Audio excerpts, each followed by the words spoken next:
디지털 기기들이 점점 작아지면서 그 안에 들어가는 반도체나 LED 등의 초미세 가공 기술이 무엇보다도 중요한데요.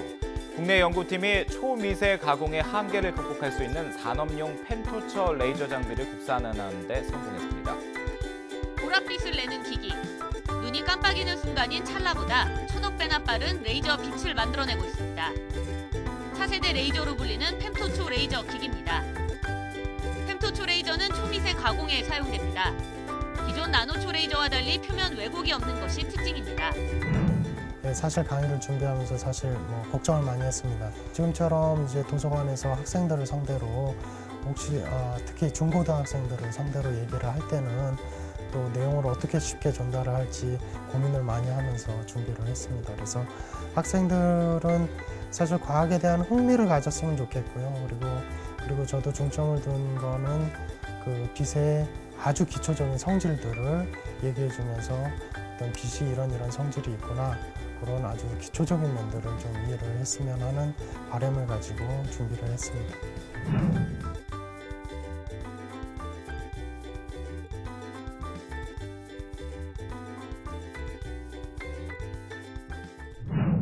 예, 오늘 우선 제 소개를 먼저 하겠습니다. 기초과학연구원의 그 초광력 레이저과학연구단의 아토과학 그룹에서 그룹 리더로 일하고 있습니다. 그래서 동시에 광주과학기술원 물리학과의 물리광학과 교수로 일하고 있고요. 김경택이라고 합니다. 오늘 그 도서관 속 과학 강의 너무 빠른 빛 어떻게 측정하나요? 라는 주제로 여러분들에게 말씀을 드리겠습니다. 우선 시작하면서 이 강의는 크게 네 부분으로 나눠져 있고요. 빛의 정의부터 시작을 해서 빛의 역사 또는 빛의 성질, 빛을 이용한 초고속 현상의 측정에 대해서 말씀드리고자 합니다. 우선 여러분들이 그 빛이 무엇인가 라는 것을 백과사전에서 찾아보시면 빛은 여러 가지 색으로 이루어진 전자기파이다, 이런 내용을 찾아볼 수가 있습니다. 그러면 색이란 무엇인가, 아니면 또 전자기파란 무엇인가 라는 내용에 대해서 우리가 배워야 하는데요. 나중에 배우겠지만 색이라는 것은 이 빛이 이뤄내는 파동의 길이를 가지고 결정이 돼서 길이에 따라서 빨간색이 될 수도 있고 노란색이 될 수도 있고 파란색이 될 수도 있습니다. 우선 시작하면서 빛의 역사에 대해서 간략하게 저희가 공부를 해보겠는데요. 아주 오래전부터 빛은 항상 인류와 함께 존재해 왔습니다. 물론 그걸 잘 이용하는 방법은 잘 몰랐지만 대략 20만 년 전부터 햇빛에 의존해서 인류들은 살아가고 있었고요. 한 7만 년 전부터 이제 조개 껍질 같은데 램프를 만들어서 이용을 했으면서 기원전 4,500년 전부터 오일 램프가 개발이 되고 3,000년 전부터 양초, 또 1800년대에 들어서야 사실 가스로 만들어진 빛을 인류가 이용을 하게 됐습니다. 그래서 1801년에 최초로 험프리 데이비라는 사람이 전기를 이용을 해서 빛을 만들어내는 일을 시연을 했습니다. 여러분들이 잘 알고 있는 토마스 에디슨이라는 발명가가 1879년에 처음으로 텅스텐 램프를 만들어서 40시간 이상 동안 작동을 시켰습니다. 그래서 전기로 작동되는 텅스텐 램프를 이용을 해서 빛을 생성할 수 있게 되면서 여러 가지 혁명적인 일들이 이루어지게 됐습니다. 1960년에는 마이만이라는 사람이 레이저를 개발을 했고요. 그 다음에 1962년에는 LED, 아주 밝은 빛을 만들어낼 수 있는 LED를 만들어냈습니다. 그래서 1990년대는 레이저 기술이 이제 많이 개발이 돼서 펜토초 레이저를 만들어낼 수가 있었고요. 2000년이 되면 이 펜토초 레이저를 이용을 해서 아토초 레이저까지 개발을 하는 빛의 역사를 보여드렸습니다. 사실 이제 기원 전에는 빛에 대한 이해가 굉장히 낮았기 때문에 이 빛이라는 게 사람의 눈에서 나가서 물체에 닿는 건지 아니면 물체로부터 사람 눈에 들어오는 건지 그런 점들도 잘 몰랐었는데 이제 빛의 속도는 더욱더 이제 몰랐죠. 그래서 아리스토텔레스라는 그런 철학자는 빛의 속도는 너무나 빨라서 무한대에 가까울 것이다 라고 얘기를 했고, 엠페도클레스라는 철학자는 빛이 아무리 빨라도 어느 정도 유한하며 속도가 있을 것이다 라는 얘기를 했죠. 그래서 이 빛의 속도에 대해서 최초의 실험을 한 사람은 갈릴레오 갈릴레이인데요. 그래도 지구는 돈다라는 말로 유명한 사람인데, 갈릴레이의 실험을 보면 내용은 이렇습니다. 여기 보시는 것처럼 아주 높은 두 개의 산이 있습니다.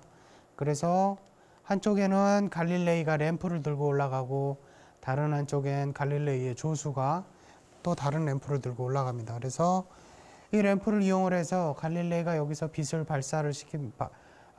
켜면, 램프를 켜면 그 빛을 보고 조수가 다시 램프를 켜서 다시 빛이 되돌아오는 시간을 갈릴레이가 측정을 해서 빛의 속도를 계산을 하겠다라는 계획을 세우고 실행에 옮겼습니다. 근데 결국에는 빛이 너무 빨라서 이런 식으로는 측정이 불가능했습니다. 그래도 최초의 과학적인 실험이라고 할 수가 있죠. 그리고 실제로 측정이 이루어진 것은 이제 1960년, 1600년대에 올레 레머라는 덴마크의 천문학자가 목성의 달인 이오를 이용을 해서 빛의 속도를 측정을 했습니다.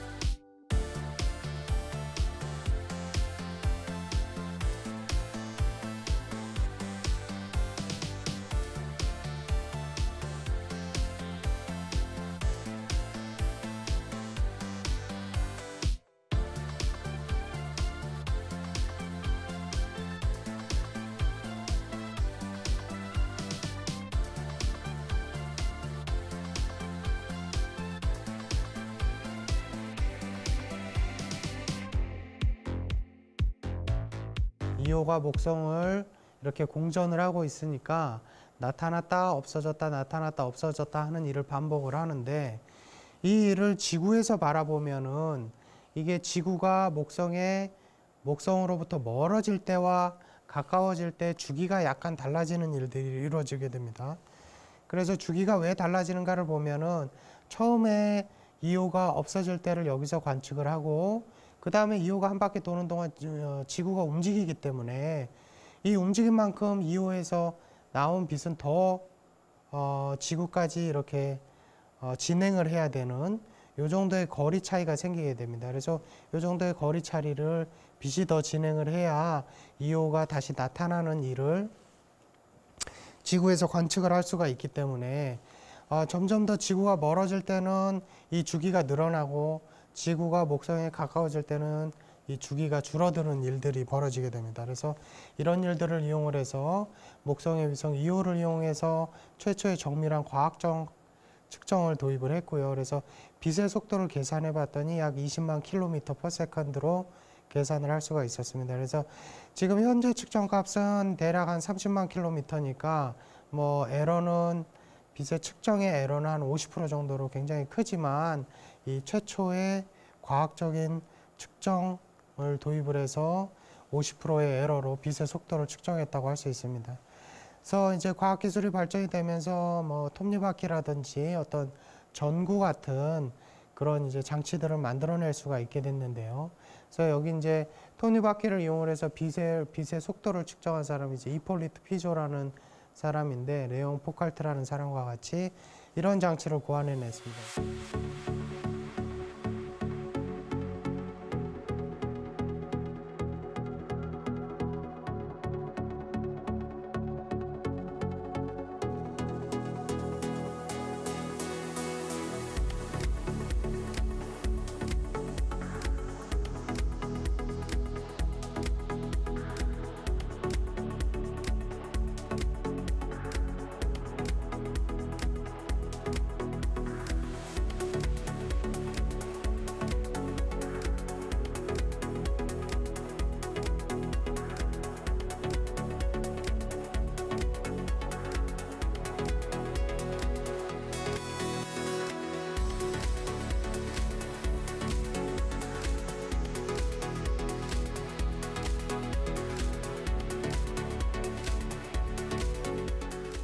있습니다. 이쪽에서 한쪽에서 빛을 발사를 시키고 이 발사된 빛이 톱니바퀴를 통해서 펄스 형태로 만들어지면 거울에 반사돼서 되돌아가는 빛이 이 톱니바퀴의 속도에 따라서 다시 투과하거나 아니면 톱니바퀴에 막혀서 투과를 못할 수가 있는데요. 이제 톱니바퀴의 속도라고 관련이 있죠. 그래서 톱니바퀴의 속도를 조절해 가면서 빛이 다시 투과하는 시간을 계산을 하면 빛의 속도를 알 수가 있는데, 이 피조의 실험을 통해서 실제 값과 대략 5%의 오차 정도밖에 나지 않는 측정을 할 수가 있었습니다. 그래서 펄스를 이용한 실험이었고요. 그래서 현재 값에 불과 5%의 에러에 해당하는 값을 측정을 할 수가 있었고, 더 정확한 측정은 마이켈슨이라는 사람이 이 사진에 보시는 것처럼 아주 긴 진공 튜브를 만들어서 빛을 한쪽으로 쏴서 다시 반사돼서 되돌아오는 그 시간을 측정을 했는데, 이 장치를 이용을 해서 굉장히 정확하게 실험을 해서 불과 플러스 마이너스 10km 에러에 해당하는 그런 빛의 속도의 값을 얻었습니다. 그래서 빛의 속도는 정확히 현재는 2992458m/s라는 정확한 속도를 얻었고, 이제 1m의 정의를 빛의 속도로 정의할 정도로 빛의 속도를 정확히 알고 있습니다. 그래서 지금은 1m라는 것을 어떻게 정의하느냐 하면 빛이 빛의 속도의 분의 1에 해당하는 그 정도의 그 비율에 진행하는 거리로 1m를 정의를 하고 있습니다. 그래서 이제 빛에 대한 이론적인 연구도 많이 진행이 돼서 그 제임스 클럭 맥스웰이라는 사람이 그 1800년대 영국의 과학자인데요. 빛에 대한 맥스웰 방정식을 고안하게 됩니다. 그래서 맥스웰 방정식은 여기 보이는 것처럼 어떤 암호문처럼 생겼지만 지금 현재 물리학자들이 자주 사용하는 미분 방정식입니다. 그래서 그 당시에 여러 가지 사실들이 이제 알려졌는데, 첫 번째는 가우스 법칙으로서 전하가 있으면 전기장이 발산되는구나 라는 가우스 법칙입니다. 이거를 수학식으로 표현한 거고요. 그 다음에 패러데이 법칙은 자기장은 발산되지 않는 성질이 있구나, 그런 점들을 이제 수학식으로 표현한 거고요. 그 다음에 가우스 법칙은 이제 자기장이 변화하면, 자기장이 시간에 따라 변화하면 전기장도 변화한다 라는 가우스 법칙에 대한 수식이고, 그 다음에 이제 마지막으로 맥스웰이 수정한 암페어 법칙은 전류가 있으면 자기장이 생성이 되고 또 전기장이 변화하면 자기장도 변화한다 라는 네 가지 법칙을 정리를 해서 맥스웰 방정식을 만들었습니다. 그래서 이 맥스웰 방정식을 잘 이용을 하면 빛이 어떻게 파동으로 이루어져서 빛이 어떻게 전파되는지 파동 방정식을 풀 수가 있게 되는데, 그 맥스웰 방정식을 풀어서 파동 방정식을 풀어보면 이게 전자기파의 파동이 앞으로 진행할 때 빛이 전파가 되는구나 라는 사실을 알 수가 있습니다. 그래서 여기 보는 것처럼 전기장의 파동이 변화할 때 자기장의 파동도 이런 식으로 변화를 해서 이 두 개의 전기, 자기, 그래서 전자기파라고 부르는데 전자기파 파동 방정식을 유도해낼 수가 있고요. 그 파동 방정식을 풀어내면 빛이 어떤 식으로 앞으로 전파를 하는구나 라는 사실을 알 수가 있습니다. 그래서 이 전기장에 한번 진동할 때 이 거리를 파장이라고 하는데, 이 파장에 따라서, 파장의 길이에 따라서 빛의 색깔이 결정이 되게 됩니다. 그래서 대략 750나노미터면 이제 적외선 영역이라서 눈에 보이지는 않는 그런 빛을 만들어내고, 600나노 정도 되면 빨간색이 되고, 500나노는 녹색, 또 400나노 정도 되면 파란색, 또 300나노 정도 되면 또 눈에 다시 보이지 않는 자외선이 에 해당합니다. 그래서 대략 요 빛의 파장의 길이는 머리카락 굵기의 한 100분의 1 정도에 해당하는 그런 정도의 길이를 가지고 있습니다. 그래서 빛이 파동이구나 라는 사실을 잘 이해를 하게 됐습니다. 그런데 이제 그 아주 유명한 과학자죠. 알버트 아인슈타인이 1879년에 등장을 하고요. 알버트 아인슈타인이 사실 상대성 이론으로 유명하지만 1921년에 노벨상을 받게 되는데, 노벨상을 받은 이유는 상대성 이론 때문이 아니라 빛의 입자성을 발견한 광전 효과 때문입니다. 그래서 빛이 그 당시에 빛이 이제 파동으로 알려져 있었는데, 빛이 파동이라면 이 빛의 세기가 점점 증가하면 물질에서 생성되는 전자의 에너지가 더 증가를 해야 되는데, 그런 일들이 벌어지지 않고 빛의 주파수를 증가시킬 때 발생되는 전자의 에너지가 증가되는 현상이 일어났거든요. 그래서 이거를 광전 효과라고 부르고, 이 광전 효과가 어떻게 보면 빛의 입자성을 드러내는 실험이라고 할 수가 있습니다. 그래서 현재 과학자들은 이제 빛은 이제 입자성도 가지고 있고 파동성도 가지고 있는, 양면성을 가지고 있는 빛이라고 생각을 하고 있습니다. 그래서 빛은 파동이라고 볼 수도 있고 아니면 광자라는 입자라고 볼 수도 있다라고 이해를 하고 있습니다.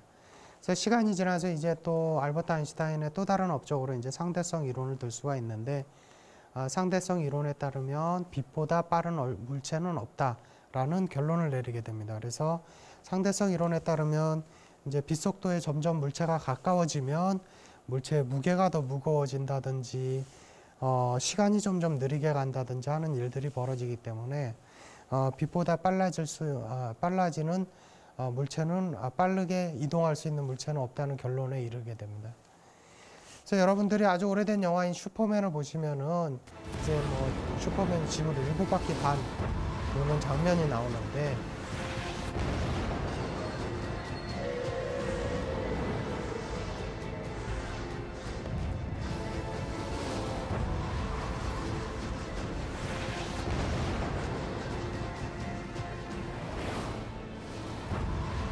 사실은 이 장면은 이제 이 슈퍼맨을 쓴 작가가 상대성 이론을 어느 정도 알고서 썼다고 생각을 할 수가 있습니다. 그래서 지구의 둘레가 약 4만 킬로미터인데요.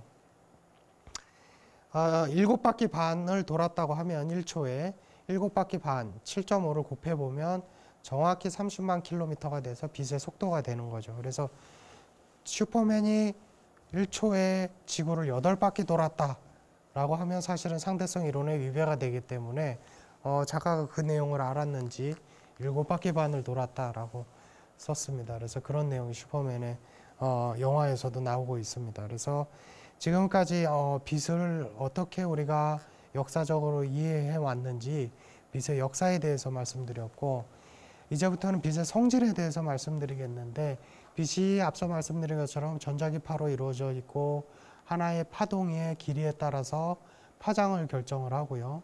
이 파장에 따라서 색깔이 나눠진다라고 했는데, 사실은 눈에 보이는 영역은 가시광선 영역이라 그래서 빛의 굉장히 그 주파수 파장으로 생각해 보면 굉장히 좁은 영역에 해당하고요.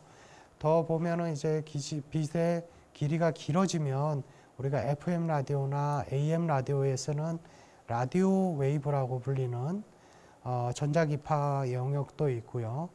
그 다음에 핸드폰에 쓰이는 뭐 영역은 이제 마이크로웨이브랑 FM 라디오 웨이브의 중간쯤 되고, 그거보다 파장이 길어지면 적외선, 그거보다 죄송합니다. 파장이 더 짧아지면 적외선 영역이 되고, 그거보다 파장이 더 짧아져서 이제 수백 나노미터에 이르게 되면 우리가 눈으로 볼 수 있는 가시광선 영역이 됩니다. 그거보다 파장이 더 짧아지면 자외선 영역이 되고, 그거보다 더 짧아지면 엑스레이 영역이 됩니다. 그래서 엑스레이 영역보다 더 짧아지는 파장이 뭐 10의 14승, 16승 요 정도 거리에 해당하면 이것을 이제 우리는 감마레이라고 부르게 됩니다. 그래서 빛의 파장에 따라서 이제 색깔이 나눠지게 되고요. 빛의 또 다른 중요한 성질 중에 하나가 굴절인데, 빛이 이제 진공을 뭐 전파하게 되면 일자로 이렇게 쭉 나가게 되는데, 어느 매질이 있으면 이 매질에서는 빛이 약간 속도가 느려지는 현상이 이루어지게 됩니다. 그래서 빛이 이런 파면을 형성하고 진행을 하다가 속도가 느려지니까 이렇게 파면이 꺾이면서 빛의 진행 방향이 굴절되는 이런 현상이 이루어지는데, 이것을 이제 빛의 굴절 현상이라고 부릅니다. 그래서 이제 우리가 흔히 이제 어떤 유리 물질을 놓으면 유리 물질에서 빛이 꺾이면서 이렇게 빛이 진행 방향이 꺾이는 현상도 볼 수 있고요. 아주 똑바로 고든 나무를 물속에다가 꼽아 놓으면 이렇게 물속에 들어간 부분은 꺾여져서 굴절 현상 때문에 마치 나무가 꺾여져 있는 것처럼 보이기도 합니다. 빛의 또 다른 성질 중에 하나가 이제 분산이라고 할 수가 있는데요. 사실은 이건 이제 빛의 성질이라기보다는 물질의 성질인데, 어떤 물질에 이제 빛이 백색광이 입사될 때, 백색광이라고 하면 빛이 여러 가지 파장을 동시에 가지고 있다는 얘기인데요. 그래서 빛이 물질에 입사되면서 굴절이 되는데, 이 굴절되는 각도가 색깔에 따라서 달라지게 됩니다. 그래서 이런 삼각형 모양의 프리즘을 두면 빨간색은 이런 방향으로 진행을 하고, 파란색은 더 굴절이 더 돼서 뭐 이런 방향으로 진행을 하게 되면서 프리즘을 투과하면 빛이 이제 색깔별로 분리가 되는 그런 일들이 이루어지게 됩니다. 그래서 이런 일들이 이제 물방울에서도 벌어지는데, 처음에 백색광이 물방울에 입사해서 각도가 벌어지면은 뭐 빨간색과 파란색이 분리가 되고, 이제 그 빛이 다시 반사가 되고, 반사된 빛이 이제 나가면서 다시 이제 굴절이 일어나는데, 굴절이 일어나면서 분산 현상이 일어나겠죠. 그래서 이제 최종적으로는 색깔이 분리가 되는, 물방울에서 색깔이 분리가 되는 현상이 일어납니다. 자연계에서 이런 현상 때문에 사실 우리가 이제 무지개를 관찰을 할 수가 있습니다. 그래서 땅에서 보면 어떤 특정한 각도 42도를 42도 각도로 이렇게 반원 형태로 색깔이 분리가 된 빛이 보이게 됩니다. 우리가 이제 땅에서 보게 되는 무지개가 되는 거죠. 빛의 또 다른 성질로는 이제 회절이 있고요. 그래서 빛이 입사를 하게 되면 빛이 파장에 따라 반사각이 달라지는 그런 회절 현상이 일어나게 되는데, 흔히 이제 CD를 보면, 컴팩트 디스크를 보면 이제 그 표면이 아주 울퉁불퉁하게, 미세하게 울퉁불퉁하지만 규칙적으로 배열이 되어 있는 것을 볼 수가 있습니다. 그래서 컴팩트 디스크에서 반사되는 빛은 항상 이런 식으로 색깔에 따라 분리되는 현상이 일어나게 됩니다. 그리고 빛이 가지고 있는 또 다른 성질 중에 하나는 평광을 들 수가 있는데요. 그래서 빛이 세로로 평광될 수도 있고 가로로 평광될 수도 있습니다. 그래서 어떤 우리가 가지고 있는 빛의 평광을 한 가지 방향의 평광만 투과시킬 수 있는 평광판이 있다고 하면, 예를 들어서 평광판이 이렇게 네모나게 있고 세로의 평광만 투과를 시킨다 그러면 세로의 빛만 투과를 시키고, 두 번째 평광판도 세로로 놓으면 역시 세로로 평광된 빛이 투과를 하게 되겠죠. 그리고 이제 십자가로 평광된 빛을 동일하게 놨을 때 이제 첫 번째 평광판을 세로로 평광된 빛만 투과하도록 평광판을 놓으면 세로로 평광된 빛만 투과를 하고, 가로로 평광된 빛이 투과하도록 평광판을 놓으면 이제 아무런 빛도 투과하지 않는 그런 현상을 우리가 볼 수도 있습니다. 이런 현상을 이용해서 이제 평광의 현상을 이제 또 다른 자연 현상에서 볼 수가 있는데, 이제 이 평광을 이용해서 빛이 반사되는 빛을 줄일 수 있는 어떤 사진 기술의 한 가지로 평광을 이용하기도 하는데, 그 빛이 비스듬하게 물질에 입사될 때 한쪽 평광 빛만 더 많이 반사되는 현상이 일어나게 됩니다. 그래서 왼쪽 그림을 보면 빛이 이렇게 저쪽에서 들어와서 이 표면에서 반사된 빛을 우리가 눈에 볼 때는 이 반사된 빛이 아주 잘 보이게 됩니다. 그래서 이제 이쪽 부분이 하얗게 보이게 되는 것을 볼 수가 있는데, 사진 기술 중에 한 가지가 이제 평광을 조절하는 기술인데, 평광판을 카메라 앞에 놓고 이 반사되는 평광의 빔을 다 막아주면 이런 식으로 반사되는 빛은 줄어들고 이제 그 물질의 고유한 색을 볼 수가 있는 그런 사진 기술 중에 한 가지가 이제 평광판을 이용하는 방법입니다. 지금까지 이제 빛의 색깔, 파장, 뭐 분산 현상, 회절 현상, 평광에 대해서 설명을 들었는데, 이것들이 이제 빛이 가지고 있는 고유한 일반적인 성질들이 되겠고요. 저희들은 이제 이런 빛을 이용을 해서 초고속 현상 연구에 이용을 하고 있습니다. 그래서 초고속 현상 연구라고 하면 이제 시간 스케일에 따라서 여러 가지 이제 일들을 다르게 연구할 수 있는데 예전에 이제 1초, 뭐 1ms, 1마이크로세컨 하는 요 정도 시간은 이제 1초면은 사실은 상당히 긴 시간이고요. 1ms 하면 0.001초, 1마이크로세컨 하면 0.000001초 정도 되는 아주 짧은 시간이긴 하지만 이 정도 시간은 사실 카메라로 다 찍어낼 수 있는 시간 스케일이 되겠습니다. 그래서 아주 빠르게 달리는 말을 촬영한다든지 뭐 날아가는 총알을 뭐 초고속 카메라로 촬영한다든지 하는 일들을 할 수가 있습니다. 그래서 이거보다 더 짧은 일들은 이제 연구하기 위해서는 특별한 장치들이 필요하게 되죠. 그래서 예를 들어서 분자가 회전하는데 불과 뭐 수 피코세컨 정도밖에 안 걸립니다. 그래서 피코세컨 그러면 10의 마이너스 12승 정도에 해당하는 짧은 시간이고 어떤 화학 현상이 일어나는데 이제 수 펨토초에 불과한 시간에 이제 화학 현상들이 일어나기 때문에 이런 현상들을 연구하기 위해서는 이제 펨토초 레이저를 이용을 해서 이런 현상들을 연구할 수가 있습니다. 그래서 그보다 더 짧은 시간은 이제 아토초라고 그러는데 불과 10의 마이너스 18승초에 해당하는 시간입니다. 그래서 이 10의 마이너스 18승초라면 아주 굉장히 짧은 시간이지만은 그 수소 원자의 전자가 한 바퀴 도는 시간이 이제 고전적으로 계산을 해보면 불과 160 아토초에 해당을 하고요. 그 다음에 헬륨 원자에서 뭐 두 개의 전자가 동시에 이온화되는 현상이 있는데 non-sequential double ionization 이라고 부르는 현상인데 이런 현상들은 불과 이제 수 펨토초에 일어나기 때문에 이런 현상들을 연구하기 위해서는 우리가 아주 짧은 펄스폭을 가지는 펨토초 레이저를 이용을 한다든지 아니면 그거보다 더 짧은 펄스폭을 가지는 아토초 X선을 이용을 하기도 합니다.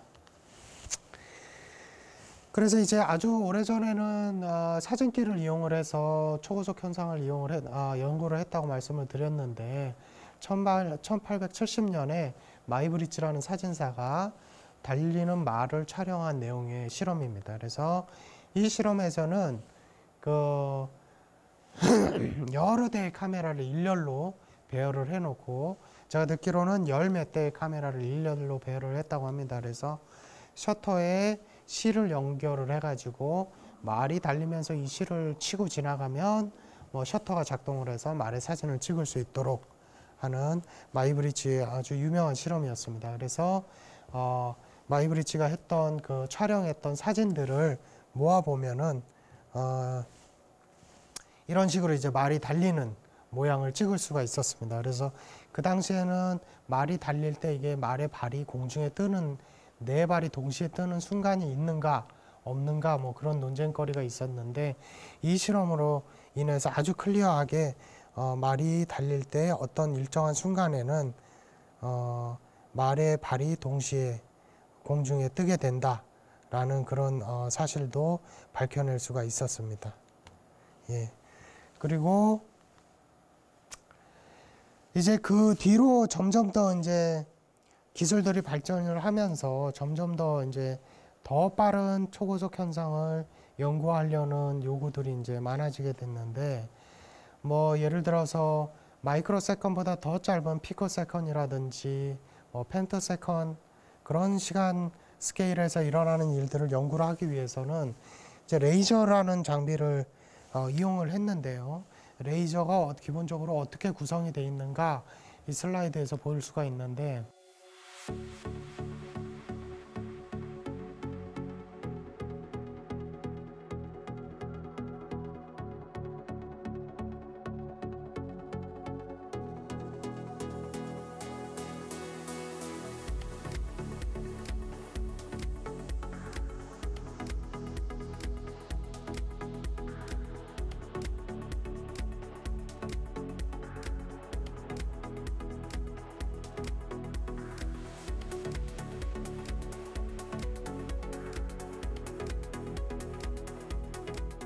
레이저는 기본적으로 이제 그 공진기라고 하는 두 개의 거울로 이루어진 구성이 되어 있습니다. 그래서 그 안에 빛이 있고 이 빛이 왔다 갔다 하면서 증폭이 되는데 레이저 안에는 이제 레이저를 증폭시킬 수 있는 매질이 있고요. 이 매질을 일종의 흥분 상태로 놔둘 수 있는 펌프 레이저가 있습니다. 그래서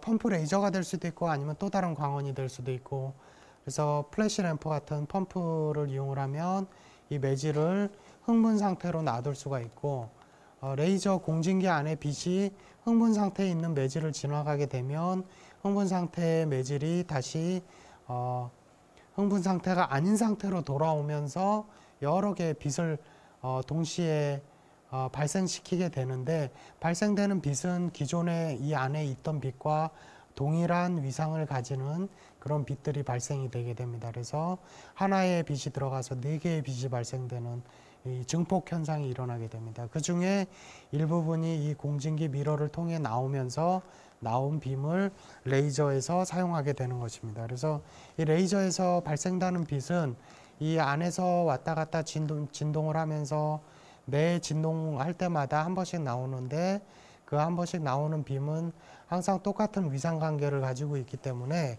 우리가 과학 실험에서 아주 유용하게 사용을 할 수가 있습니다. 그래서 레이저라는 것은 Light Amplification by Stimulated Emission of Radiation 이라는 영문의 앞자만 따서 레이저라고 하고, 유도 방출 복사에 의한 빛의 증폭, 우리말로는 유도 방출 복사에 의한 빛의 증폭이라고 표현을 합니다.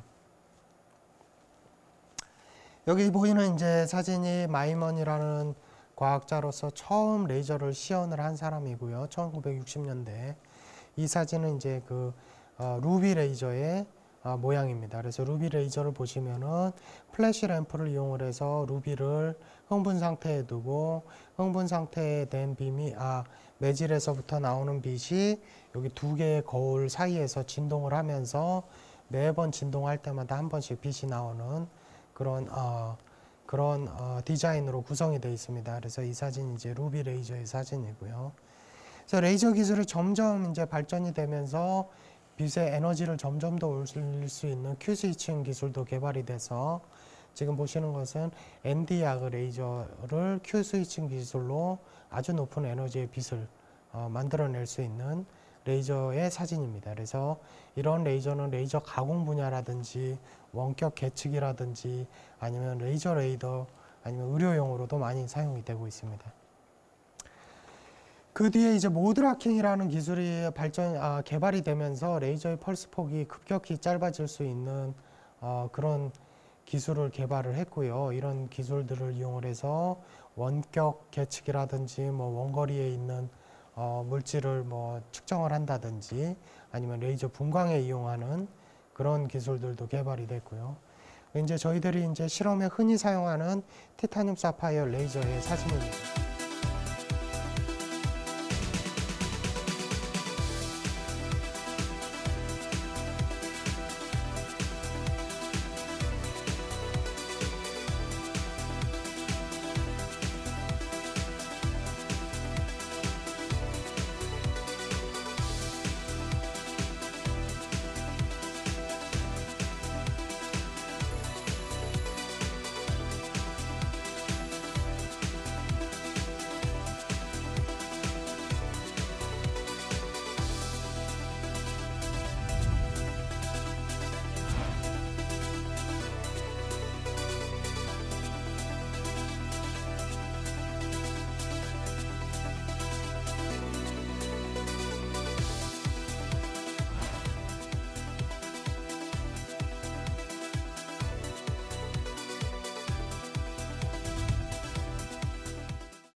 공진기가 있어서 여기 레이저 빛이 티타늄 사파이어 크리스탈로부터 형성이 되고요. 형성된 레이저 빛을 다시 압축하는 펄스 압축기의 사진도 여기 있습니다. 레이저 펄스를 기본적으로 짧게 발생시킬 수 있는 모드라킹 기술에 대해서 설명을 하고 있는데요. 아까 공진기가 2개의 미러로 이루어져 있다고 그랬는데, 이 2개의 미러 안에서 여러 파장의 빛들이 동시에 증폭을 시킬 수가 있는데요. 그것을 이제 모드라킹 레이저라고 하고, 모드라킹 기술이라는 것은 이 증폭된 레이저의 여러 가지 파장의 위상이 동일하도록 고정시키는 기술입니다.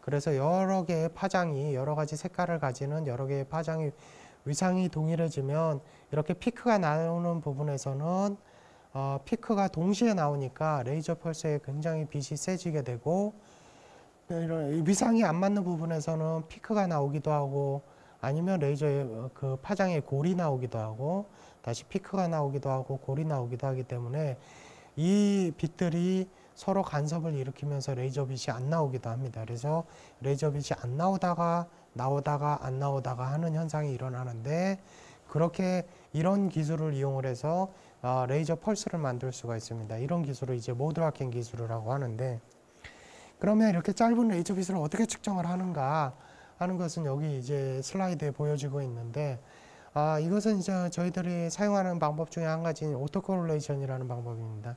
그래서 레이저 빛을 빔 스플리터라는 거울을 이용을 해서 두 개의 빛으로 나누고 두 개의 빛을 2차 조합하라는 아주 짧은 빛을 생성할 수 있는 크리스탈에 입사를 시키게 됩니다. 동시에. 그래서 이 크리스탈에서 두 개의 레이저 빛이 겹쳐지면 아주 센 빔이 생성이 되고, 시간 지연을 조절했을 때 겹쳐지지 않으면 세지 않은 빛이 생성이 되니까 시간 지연을 점점 조절을 해가면서 빛이 세게 만들도록 하고 다시 약하게 되는 빔을 관측을 하면 이 시간 지연에 따라 신호가 이런 식으로 변하니까 이 펄스의 대략적인 폭을 알 수가 있습니다. 그래서 이거를 이제 자기상관계 방법, 영어로는 뭐 오토코릴레이션 테크닉이라고 부르기도 하고요. 그래서 이런 방식을 이용을 해서 레이저의 펄스 폭을 측정을 할 수가 있고, 저희 이제 그 펨토초 레이저를 가지고 있는 랩을 보여주고 있습니다. 지금 광주과학기술원 안에 그 아토과학연구실, 기초과학연구원의 아토과학연구실 사진인데요.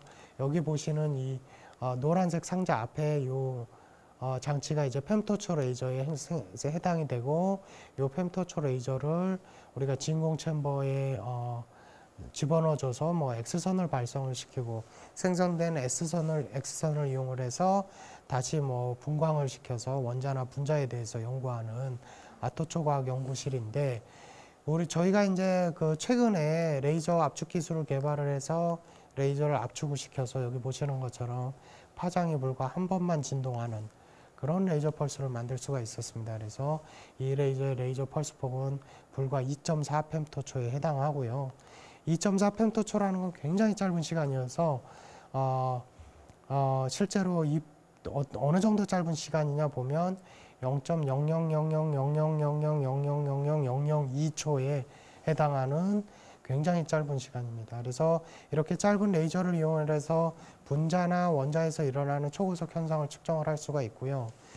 또 레이저 펄스의 한 가지 응용 분야는 레이저 펄스를 이용해서 아토초 엑스레이 펄스를 만들 수가 있습니다. 그래서 여기 보시는 것처럼 이게 아토초의 레이저 펄스의 전기장 모양이라고 하면, 전기장이 굉장히 세기 때문에 전자가 원자로부터 이온화하게 되고, 이온화된 전자가 다시 가속이 되고 다시 충돌하면서 X선이 생성이 됩니다. 그래서 생성된 X선은 아토초의 펄스 폭을 가지게 됩니다. 그래서 이런 방식으로 생성된 X선이 공간 중에 퍼지도록 만드는 실험을 했었는데요. 그래서 그 X선이 공간 중에 퍼져나가는 그 사진을 유명한 잡지인 네이처 포토닉스의 표지에 실기도 했었습니다. 이러한 연구들이 이루어지고 있는 연구시설은 사실 광주과학기술원 안에 기초과학연구원 연구실에 존재하고 있습니다. 그래서 저희들이 여러 가지 레이저를 가지고 있는데, 그 중에 이제 아주 작은 레이저들도 있지만 규모가 큰 페타와트 레이저도 있습니다. 그래서 규모가 크다고 하면 이 레이저를 가지고 있는 건물 정도의 크기의 레이저인데요. 레이저가 최초에 이쪽에서 발진이 돼서 이쪽으로 쭉 오면서 증폭돼서 페타와트까지 이루는 아주 고출력의 레이저를 만들 수가 있습니다. 그래서 여기 보시는 것이 이제 한 사람 여기 서 있으니까 이 레이저가 어느 정도 큰 건지 감을 잡을 수 있을 것 같습니다. 그래서 레이저는 두 개의 빔 라인을 가지고 있어서 하나는 1페타와트의 레이저를 만들고 또 다른 하나는 4페타와트의 레이저 빔을 만들 수가 있어서 이 자부심을 가져도 될 만큼 이게 세계 최고의 고출력 레이저라고 기록이 되고 있습니다. 그래서 4페타와트 중심 파장은 800나노 그리고 20헵토초의 레이저 펄스를 만드는 고출력 레이저입니다. 그래서 레이저 펄스가 실제로 만들어지고 증폭이 되는 티타늄 사파이어 크리스탈 모양을 여기서 보시고 계시고요. 이런 페타와트 레이저를 어디에 사용하냐 하면 레이저 펄스를 이쪽 방에서 만들어지면 이제 벽을 통과시켜서 레이저 펄스를 보내면 여러 가지 이제 장치들을 거쳐서 포커싱을 시켜서 이 진공 챔버 안에 타깃에다 입사를 시키게 됩니다. 그러면 굉장히 강한 빛이 생성이 되기 때문에 뭐 그 강한 빛 안에서 입자들이 가속이 되면서 X선이 생기기도 하고 양성자가 생기기도 하고 혹은 또 뭐 감마선이 생긴다든지 뭐 전자가 가속된다든지 하는 일들이 벌어지게 됩니다. 그래서 이런 챔버들에서 그런 입자 가속 실험도 진행을 하고 있습니다. 네, 사실 그 발표를 하면서 제가 이제 이거 여기 오면서요.